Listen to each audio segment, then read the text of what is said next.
Mungkin Bapak Stefanus sendiri bisa memberikan strategi penguatan ekonomi kreatif, baik dari sisi hukum, kemudian pendanaan, stimulus pendanaan, dan strateginya seperti apa, Pak?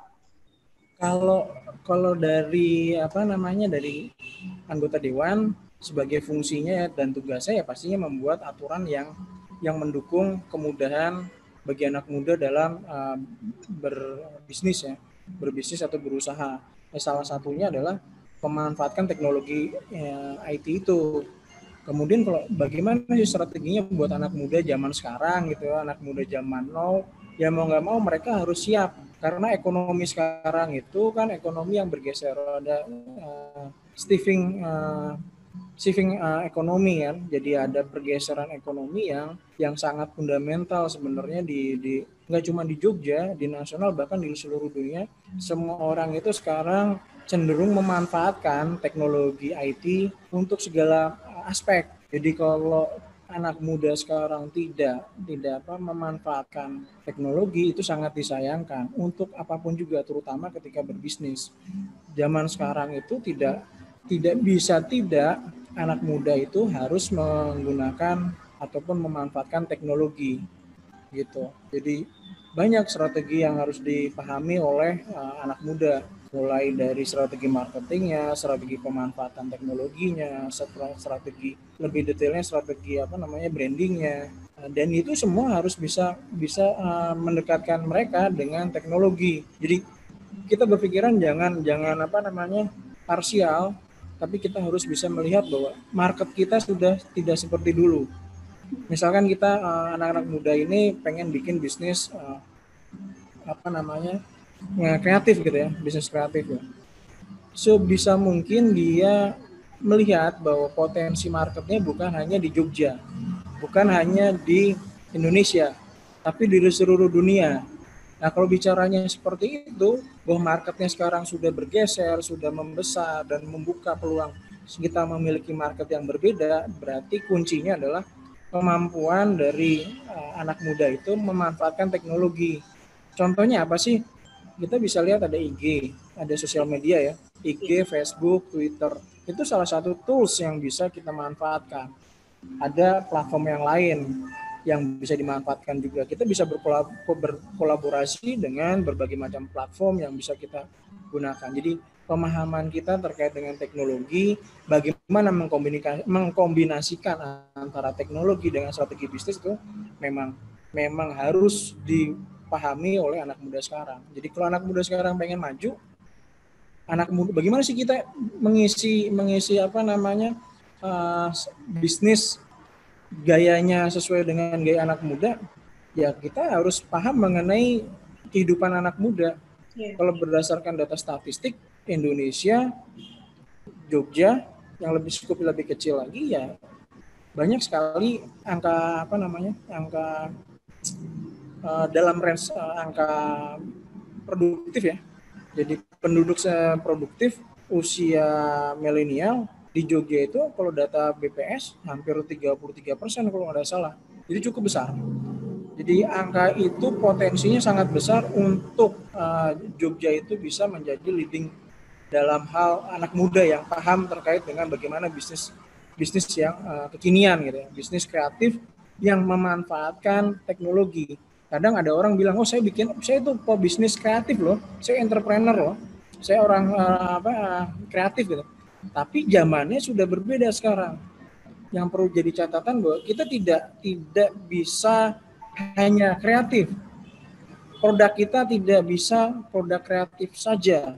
Jadi orangnya sudah kreatif, produknya produk hasil inovasi dan kreatif, tapi dia tidak memanfaatkan terobosan perkembangan teknologi, kalah bersaing pasti. Seperti itu Mbak. Jadi strategi bisnisnya bisa macam-macam. Itu strateginya Pak. Kalau dari sisi pendanaannya sendiri ada stimulus seperti apa yang diberikan oleh DPRD gitu, legislatif, terutama terkait pendanaannya Pak? Kalau dari sisi anggota dewan, memang fungsinya tidak bisa secara langsung memberikan stimulus kepada UMKM atau anak muda, tapi melalui aturan yang mendorong munculnya anggaran-anggaran yang bisa diakses oleh UMKM atau anak muda melalui program-program yang nantinya dikolaborasikan oleh eksekutif. Dalam hal ini adalah OPD terkait gitu. Jadi apa yang sudah dilakukan? Salah satunya adalah kita mendorong pemanfaatan teknologi melalui kita dorong ada perdanya. Kemudian terkait dengan pemerintah pusat juga banyak program-program terkait dengan UMKM, pebisnis pemula, kemudian anak muda juga. Nah itu sebisa mungkin anggota dewan itu juga melihat antara program nasional, kemudian kita coba lihat juga program yang dilakukan oleh eksekutif, kita dorong, kita memastikan bahwa ada anggaran yang menstimulus ataupun mendukung program nasional dan program di lingkup Jogja, di lingkup DIY maksud saya. Jadi ketika di nasional juga ada programnya, di DIY juga ada programnya, kita mencoba melihat bahwa program kerja dari eksekutif itu memang benar-benar sesuai dengan perkembangan zaman dan itu memang ada anggarannya. Jangan sampai hanya program tapi tidak ada anggaran. Atau sebaliknya kita punya anggaran tidak ada programnya.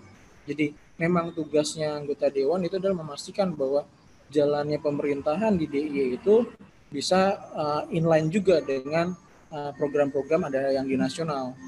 Walaupun kita memang terfokus kepada tanggung jawab memperhatikan bahwa program-program di DIY itu harus sesuai dengan rancangan program yang sudah ditentukan oleh Pak Gubernur juga yang dibahas bersama oleh anggota dewan. Ya. Nah, terkait dengan pemulihan ekonomi di masa pandemi ini, Pak. Nah, peran pemuda ini penting sekali ya, Pak, untuk membantu stimulus ekonomi, terutama di pemerintahan daerah, terutama di DIY itu sendiri. Dan tipsnya sebenarnya ada nggak sih, Pak, tips dari Bapak Stefanus sendiri untuk memulai bisnis digital bagi anak muda? Ya, kemarin beberapa kali saya keliling ketika pandemi ya, keliling ke beberapa lokasi, entah itu di kelurahan, di kecamatan, di komunitas juga gitu kan, keliling baik secara pribadi maupun komisi A. Saya menemukan gitu, melihat bahwa ternyata di Jogja itu ada semangat kemandirian, ada semangat solidaritas gitu di antara mereka. Contohnya adalah ada komunitas yang membuat salah satunya ada platform jualan bersama yang kalau kita ingat waktu di bulan April, Mei, Juni gitu kan orang pada takut keluar ya. Mereka nggak berani untuk beraktivitas. Grafik COVID juga mengkhawatirkan gitu kan. Jadi masyarakat jadi kurang berani untuk beraktivitas. Tapi ada kawan-kawan yang melihat bahwa kalau seperti ini terus akan membuat perekonomian akan benar-benar jatuh, masyarakat akan benar-benar terpuruk. Maka dibuatlah suatu platform yang menghubungkan antara pemilik barang dengan masyarakat yang membutuhkan. Platform itu dikembangkan oleh masyarakat di Jogja, ada beberapa komunitas yang terlibat, dan kalau nggak salah sih pasar.id kalau nggak salah ya. Gerakan semacam itulah yang sebenarnya dibutuhkan untuk Jogja. Jadi gerakan solidaritas bersama, bergerak bersama untuk mewujudkan kesejahteraan. Ketika kondisi COVID, kita juga harus bergandengan tangan, dalam arti kita harus bergerak bersama ya. Jangan kita menyalahkan salah satu pihak atau pihak yang lain, tapi kita sebisa mungkin bergerak bersama.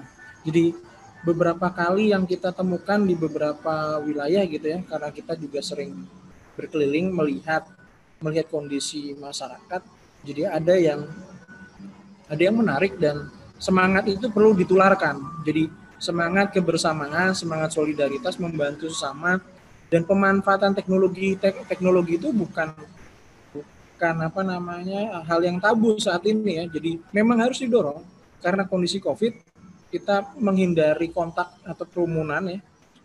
Jadi pemanfaatan teknologi ya menjadi salah satu solusi gitu. Seperti itu. Itu berarti kita lihat realitanya secara implementasi sudah cukup baik ya pemuda-pemuda di DIY. Nah, terakhir nih mungkin Bapak, berkaitan dengan Hari Sumpah Pemuda, ada nggak sih Pak pesan dari Bapak Stefanus untuk anak-anak muda, terutama di DIY, untuk menggelorakan kembali perekonomian di DIY? Kalau pesan buat anak muda di Jogja, kalau pemuda di Jogja sih saya yakin pemuda-pemudi Jogja, anak-anak milenial di Jogja itu memang sudah keren-keren lah. Mereka paham betul mengenai segala macam isu-isu di nasional maupun di daerah.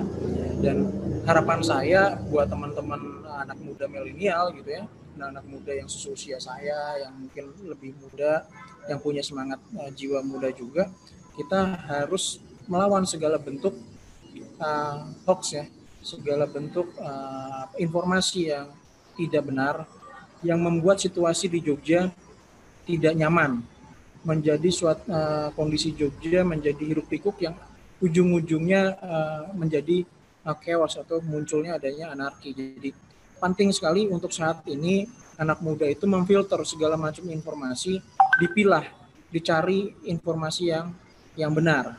Itu pesan yang pertama. Pesan yang kedua adalah potensi Jogja sangat luar biasa besar, bahwa anak muda di Jogja itu memiliki kompetensi, memiliki jaringan yang bagus. Jadi harus lebih pede, lebih percaya diri untuk menonjolkan bahwa saya ini pemuda Jogja yang memiliki kapasitas, pemuda Jogja yang siap bersaing dalam menghadapi segala tantangan, perubahan ekonomi, perubahan politik, pergeseran strategi bisnis, perubahan segala macam. Karena adanya COVID, ditambah lagi adanya perkembangan teknologi, banyak hal berubah. Tapi di Jogja ini anak-anak mudanya saya yakin memiliki kompetensi, memiliki kapasitas yang siap menghadapi tantangan tersebut. Mari kita tonjolkan, mari kita bersama-sama memperlihatkan bahwa anak muda Jogja memang siap untuk bersaing dengan siapapun, baik di level nasional maupun secara global. Jadi poin yang selanjutnya, yang ketiga adalah semangat solidaritas. Itu perlu dipupuk bersama. Jadi semangat kebersamaan, jangan melihat bahwa kita ini musuh. Oh, melihat anak muda yang lain, tetangga desa, oh itu musuh saya. Tidak. Oh, itu tanah wilayah yang lain, berarti bukan kelompok saya. Jangan seperti itu. Sekarang itu adalah semangatnya solidaritas. Dan semangat solidaritas itu harus dibangun. Jadi semangat bagaimana kita berkolaborasi. Jadi isunya di negara-negara lain itu bukan lagi kita bersaing, tapi bagaimana kita mampu berkolaborasi dengan segala macam perbedaan. Setiap anak muda itu dibentuk dalam hal yang unik. Orang-orang punya kapasitas yang benar-benar unik. Setiap orang punya kelebihan, memiliki kekurangan. Jadi bagaimana anak muda di Jogja itu bisa saling berkolaborasi, membangun Jogja yang lebih istimewa, membangun DIY yang lebih istimewa melalui kolaborasi dan semangat solidaritas.